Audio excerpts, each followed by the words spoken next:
उत्तराखंड में भारतीय जनता पार्टी की double engine सरकार का विकास कितनी तेजी से दौड़ रहा है। उत्तराखंड में बीजेपी विकास का कौन सा मॉडल सेट कर रही है और उसे कितनी रफ्तार से आगे बढ़ा रही है। उत्तराखंड में भारतीय जनता पार्टी की सरकार कैसे काम कर रही है, इसे लेकर बहुत सारे सवाल उठते हैं। एक सवाल हरिद्वार के मेडिकल कॉलेज का भी है, जिसे धामी सरकार ने इसी साल जनवरी में पीपीपी मोड यानी निजी हाथों में देने का फैसला किया।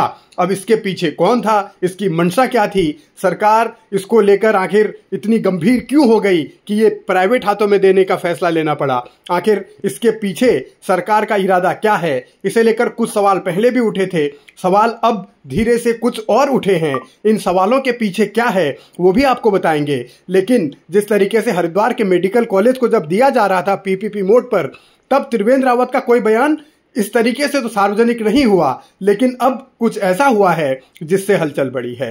हरिद्वार के मेडिकल कॉलेज को लेकर त्रिवेंद्र सिंह रावत ने उस दौरान जो कहा वो अब सामने आ रही हैं चीजें। लेकिन इस मेडिकल कॉलेज को अगर प्राइवेट हाथों में दिया गया या पीपीपी मोड पर दिया गया तो उसको लेकर त्रिवेंद्र रावत ने क्या सवाल उठाए थे वो समझ लीजिए।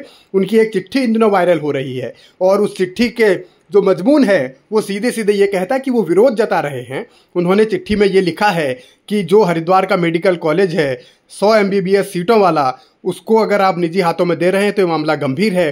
त्रिवेंद्र रावत ये भी लिखते हैं कि उन्होंने इसका शिलान्यास किया था जब वो मुख्यमंत्री थे। तो आगे वो ये बताते हैं कि इस तरह इस मेडिकल कॉलेज को निजी हाथों में मत दीजिए, अपने फैसले पर पुनर्विचार कीजिए। उन्होंने ये कहा कि राज्य सरकार को उक्त मेडिकल कॉलेज का संचालन स्वयं करना चाहिए था, लेकिन सरकार ने ऐसा नहीं किया। अब ये चिट्ठी है 11 जनवरी की, गोपनीय इसमें ज़रूर लिखा हुआ है, लेकिन अब ये चिट्ठी वायरल हो रही है। तो वायरल चिट्ठी का सच क्या है? त्रिवेंद्र रावत ने अगर मुख्यमंत्री पुष्कर सिंह धामी को चिट्ठी लिखी थी तो सीधे सीधे उन्होंने सरकार के फैसले पर सवाल उठाए थे। यानी त्रिवेंद्र रावत ये चाहते हैं कि हरिद्वार का मेडिकल कॉलेज सरकार ही संचालित करे। 100 MBBS की जो वहाँ सीटें हैं, वहाँ से अगर डॉक्टर निकले तो वो सरकार के ही पढ़ाई से निकले, यानी सरकार अगर संचालित करेगी तो बेहतर होगा। त्रिवेंद्र रावत का सीधा सीधा मतलब ये है। लेकिन इस मेडिकल कॉलेज को सरकार ने फैसला किया कि ये तो निजी हाथों में ही जाएगा। अब हरिद्वार के सांसद की चिट्ठी का वायरल होना ये बताता है कि बीजेपी की अंदरूनी राजनीति कई मुद्दों पर अनबन में उलझी है। त्रिवेंद्र रावत सिर्फ मेडिकल कॉलेज के मुद्दे पर नहीं बल्कि खनन के मुद्दे पर भी कई बार सरकार को घेर चुके हैं। लेकिन ये मेडिकल कॉलेज का मुद्दा तो सीधे सीधे उनके संसदीय क्षेत्र से जुड़ा था। ये मेडिकल कॉलेज त्रिवेंद्र के लिए इसलिए भी अहम है क्योंकि उन्होंने इसका शिलान्यास किया था जब वो मुख्यमंत्री थे।